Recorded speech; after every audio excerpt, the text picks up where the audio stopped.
Depuis plusieurs années, deux mutations majeures transforment en fait en profondeur nos modèles économiques et par conséquent la manière dont on va concevoir les projets immobiliers, les commerces, les quartiers et de manière globale les territoires. La première mutation, c'est le passage d'une économie transactionnelle à une économie expérientielle. Autrement dit, on ne vend plus un produit, mais bien une expérience. Ce qui compte désormais, c'est pas seulement l'acte d'achat, mais ce qui l'entoure. La qualité d'accueil, l'ambiance, la personnalisation et finalement la valeur d'usage émotionnel. Et en fait, ça change tout pour l'immobilier commercial comme pour l'ensemble des équipements.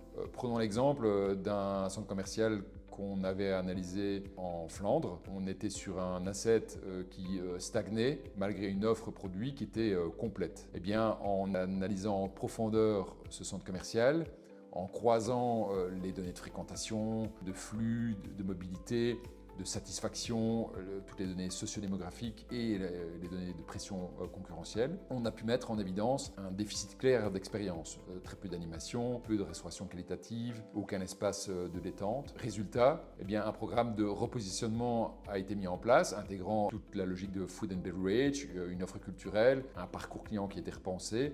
Et aujourd'hui, eh bien, on est sur un centre commercial qui fonctionne beaucoup mieux, où les flux ont fortement augmenté. La deuxième mutation, c'est le passage d'une économie de la propriété à une économie de la fonctionnalité. Aujourd'hui, en fait, on n'achète plus forcément un bien, on achète son usage. C'est vrai pour la musique, Spotify, c'est vrai aussi pour la voiture, mais aussi dans l'immobilier pour le logement, avec par exemple le co-living, ou encore pour les bureaux, avec par exemple le coworking. Silver Square en est un excellent exemple. Ça signifie que les projets immobiliers, ils doivent intégrer dès leur conception des logiques de flexibilité, de mutualisation et de modularité. Un bâtiment ne doit plus être figé dans un usage qui est unique, il doit pouvoir idéalement évoluer selon les besoins des usagers. Et chez GeoConsulting, on utilise en fait la data pour objectiver en fait ces évolutions. Qui sont les usagers, quels sont leurs comportements, quelles sont les typologies qui sont émergentes, et on peut modéliser précisément les usages présents et futurs à l'échelle d'un quartier, d'un projet ou d'un territoire.